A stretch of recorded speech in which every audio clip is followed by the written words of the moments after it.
kwa upendo.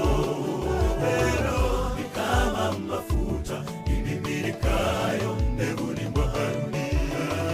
Ni kama mafuta imiminikayo mbeguni mwa Haruni.